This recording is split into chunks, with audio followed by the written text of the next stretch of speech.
I never thought a broken refrigerator could change the course of my life.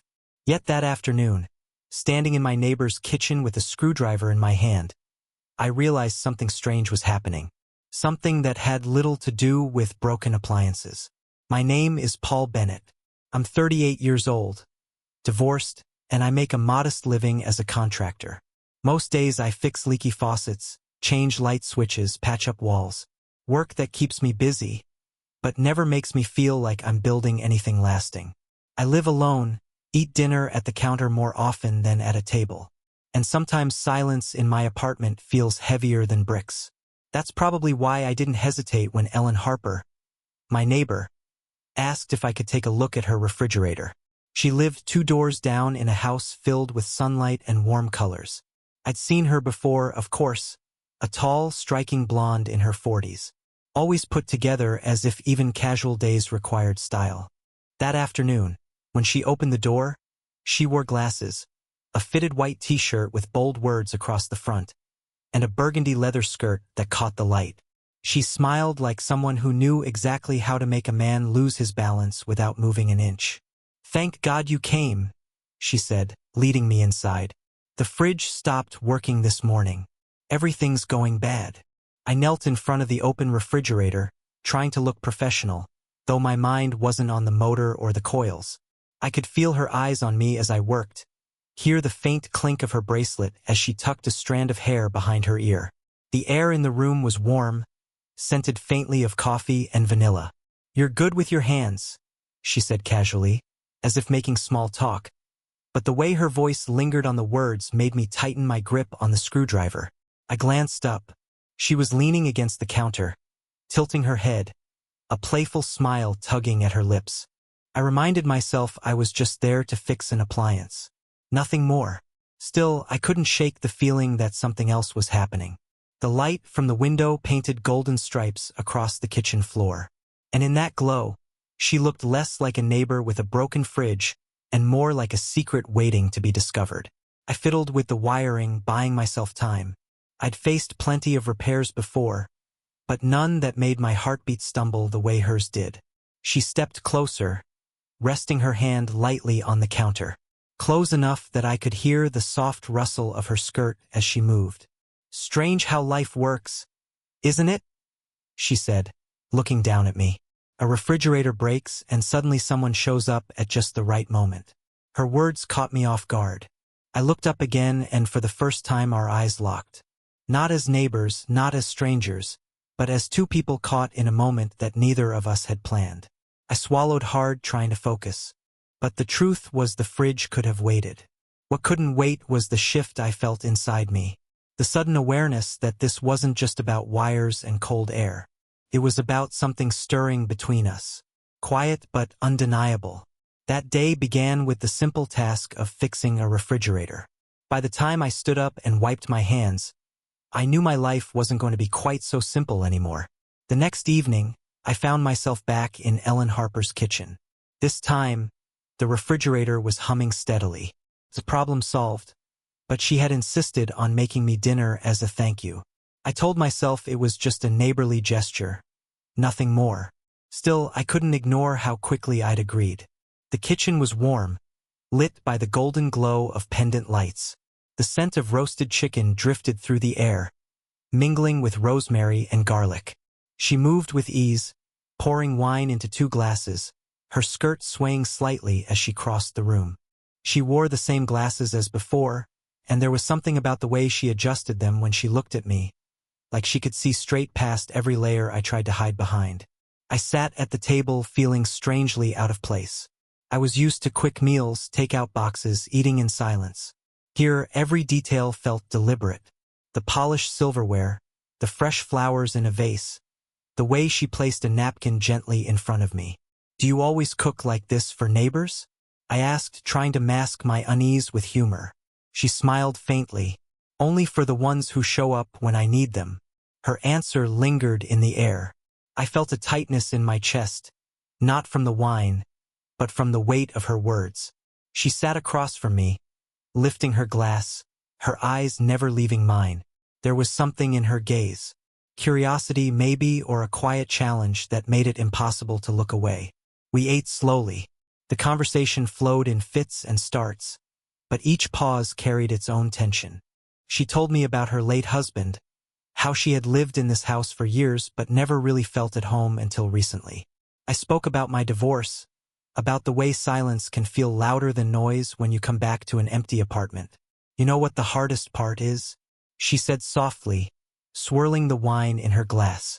Not the loneliness, just the way people look at you like you're broken. As if losing someone or being left makes you less whole. Her honesty struck me harder than I expected.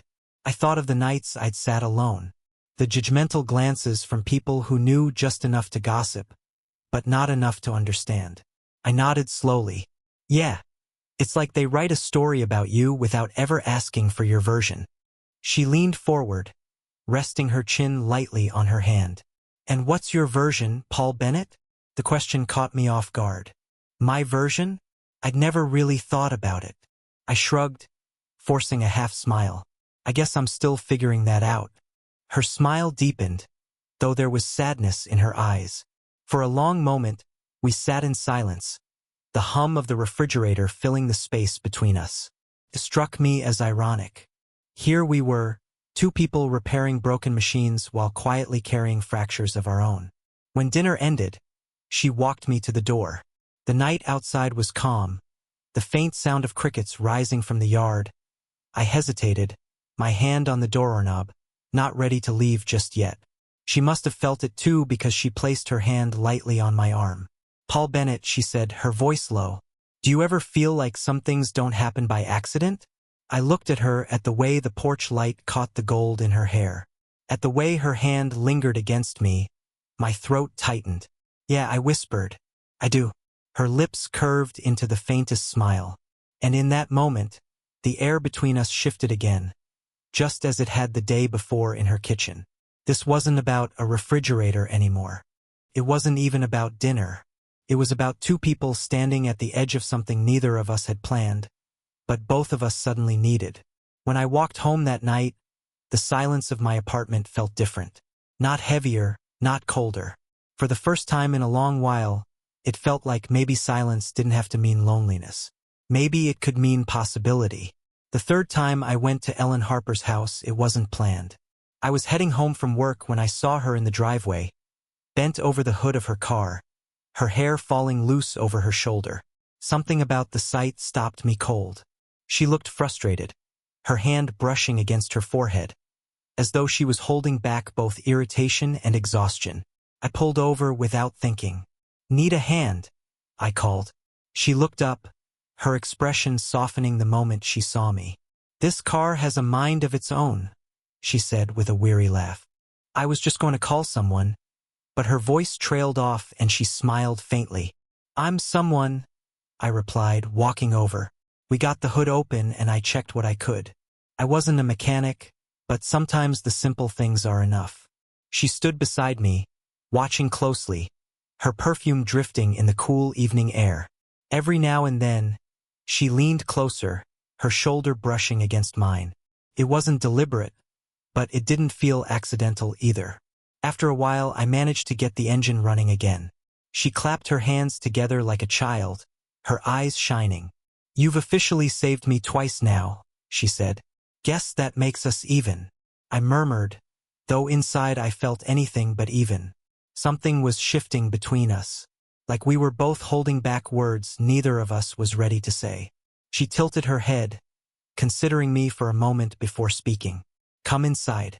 I'll make us coffee. You look like you could use it. The kitchen smelled like fresh grounds within minutes. She set 2 mugs on the table and sat across from me.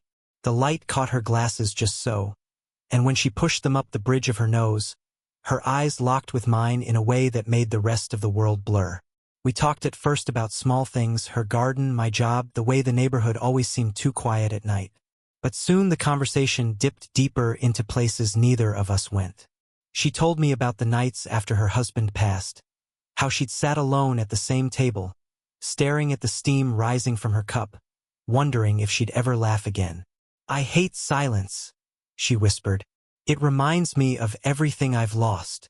I swallowed hard, my own memories pressing at the edges. I know what you mean, I said quietly. After my divorce, I used to leave the TV on just so the apartment didn't feel dead. She looked at me with such intensity that I felt exposed, like she could see every corner of my life I tried to keep hidden. But you came anyway, she said softly, even with the silence. The way she said it wasn't just about tonight. It was about all the little ways we'd stumbled into each other's lives, filling gaps neither of us wanted to admit were there. There was a pause, and then she leaned forward, resting her hand lightly on the table near mine. Not touching, but close enough that the warmth of her skin reached me. My heart thudded in my chest. I don't know what this is, she admitted, her voice trembling just slightly. But I don't want to run from it. For a moment, I couldn't breathe. Her words hit me harder than I expected. I wasn't ready either. Not really. But sitting there with her, the night wrapping around the house, the hum of the refrigerator steady in the background, it felt like maybe this wasn't something to fear. I didn't take her hand. Not yet. But I let mine stay where it was, close enough that it could happen when the time was right. We sat in that fragile space between distance and closeness, both of us knowing that something had already begun. When I left later that evening, the cool air felt different against my skin. I wasn't just walking home. I was carrying something new, something fragile and alive. And for the first time in years, I caught myself hoping the silence in my apartment wouldn't last forever. The fourth time I found myself at Ellen Harper's house. It wasn't because of a broken appliance or a stalled car. It was because of a man. I was coming back from the store, a bag of groceries in my arms. When I saw him standing at the edge of her porch, he was tall, broad-shouldered, the kind of presence you couldn't ignore, even if you wanted to. His suit looked expensive, his stance confident, too confident. Ellen Harper stood in the doorway, her arms folded across her chest. From a distance, I couldn't hear the words, but I didn't need to. The tension hung thick in the air, visible in the way she held her chin high and the way his hand gestured sharply toward her. I should have kept walking. She was perfectly capable of handling herself. But my legs betrayed me, carrying me closer until my shadow stretched across the porch. Ellen Harper noticed first. Her expression softened just enough when her eyes found me. "Stephen," she said, almost like a lifeline. Then she turned back to the man. "This conversation is over." The man turned, his gaze sweeping over me with a kind of disdain that was meant to cut. "And who are you?" he asked. His voice carried authority as if he was used to being the one in control. I set my groceries down, straightened my back. "A neighbor," I said evenly. "And a friend?" Ellen Harper's lips curved, not into a smile, but something close. A quiet thank you that didn't need words. The man scoffed, shaking his head. "Friend, right? You think you know her? You don't. You're just the next distraction." The words hit harder than I wanted to admit, but I didn't flinch. I looked at Ellen Harper instead. "Do you want me to leave?" I asked. Her eyes met mine, steady and unshaken. "No," she said simply. Something shifted right then. The man's jaw tightened, but he didn't argue. He muttered something under his breath, then turned sharply, walking down the steps and disappearing into the night. The silence that followed was heavy, broken only by the sound of crickets outside. Ellen Harper leaned against the door frame, her shoulders sagging as though the confrontation had drained her. "Who was he?" I asked quietly. She hesitated, then sighed. "Stephen, an old friend of my late husband. He's persistent. Thinks I owe him some version of loyalty I can't give." There was pain in her voice and something else. Exhaustion. She had been carrying this weight alone, and I hated the thought of it. "You don't owe him anything," I said firmly. Her eyes searched mine, as if testing the strength of my conviction. Then she stepped aside. "Come in." Inside, the warmth of her kitchen felt different that night. It wasn't about coffee or conversation. It was about presence, about showing up when it mattered. She sat at the table, her fingers tracing the rim of her mug without lifting it. "I'm sorry you had to see that," she murmured. "Don't be," I said. "I'd rather see it than imagine you dealing with him alone." She looked up at me then, her eyes shining not with tears, but with something stronger. Gratitude, trust, maybe even the beginnings of something deeper. "You don't have to get involved," she said softly. I leaned forward, resting my elbows on the table. "I already am." The words hung between us, heavier than I expected. She didn't push them away, didn't retreat. Instead, she nodded. A small, almost imperceptible motion that felt like a promise. That night, we didn't talk much more. We didn't need to. The storm had passed, but what lingered in its wake was stronger than silence. When I left, I glanced back once, and she was still there at the door watching me go. And for the first time, I realized whatever this was, it wasn't just companionship anymore. It was something neither of us could step away from, no matter how much we tried. The storm came on a Thursday night. Not the kind of storm you hear about on the news, but the kind that rattles the windows and forces you to pause as if the world itself is holding its breath. I was at home nursing a restless mind when my phone buzzed. A single message from Ellen Harper. "Are you awake?" I didn't even reply. I grabbed my jacket and walked into the rain. Her house glowed faintly through the downpour, a beacon in the darkness. When she opened the door, she wasn't polished or guarded. She was barefoot in a sweater too big for her frame, her hair damp from the humidity. For the first time since I'd met her, she looked undone. "Paul Bennett," she said, her voice almost lost under the thunder. I stepped inside, dripping water across her floor. "What's wrong?" She shook her head, but her hands trembled as they wrapped around the edges of her sweater. "He came back. Stephen earlier tonight said things I don't even want to repeat. It's not that I'm afraid of him. Not really. It's just," she stopped, her breath catching. "I'm tired. Tired of being strong. Of pretending his words don't hurt. Tired of people telling me what I should feel, what I should do." The walls she'd built for so long were crumbling right in front of me. I could see it in her eyes. The exhaustion of carrying grief, guilt, and judgment all at once. "Ellen Harper," I said quietly, "you don't have to be strong right now. Not with me." Her eyes filled, but no tears fell. She stepped closer, close enough that I could feel the warmth of her even through the storm-chilled air. "Do you know what he said?" she whispered. "That I'm betraying my husband's memory by letting someone else in." And for a moment I almost believed him. The ache in my chest was sharp. Not for me, but for her. I reached out, taking her hand gently. "You loved your husband. That doesn't mean your life ended with his. Loving again doesn't erase the past. It honors it because it means you survived and you're still here." She stared at me, searching as if I might be the last safe place she had left. The storm outside roared. But in that moment, the only sound I heard was the unspoken question in her silence. Could I trust this? Could I trust him? I didn't push. I didn't try to seal it with grand promises. Instead, I squeezed her hand and said the only thing that felt true. "I'm not going anywhere." Her shoulders shook, not with sobs, but with release. She let out a long breath as though she'd been holding it for years. Then she leaned into me, her forehead resting against my chest. I wrapped my arms around her, steadying her as the storm rattled the house. We stood there for a long time. No declarations, no dramatic confessions, just two people who had carried too much for too long, finally choosing to share the weight. When the thunder began to fade and the rain softened against the windows, she lifted her head. Her face was different somehow, lighter, though the lines of grief were still there. "Paul Bennett," she said softly, "I don't know where this goes, but I know I want you here." I brushed a strand of hair from her face. "That's enough," I told her. She smiled then, small but real. And in that quiet, storm-washed house, we didn't need any more words. We had stepped into something fragile, something uncertain, but it was ours. And as I walked home later, the sky clearing above me, I realized that storms don't always come to destroy.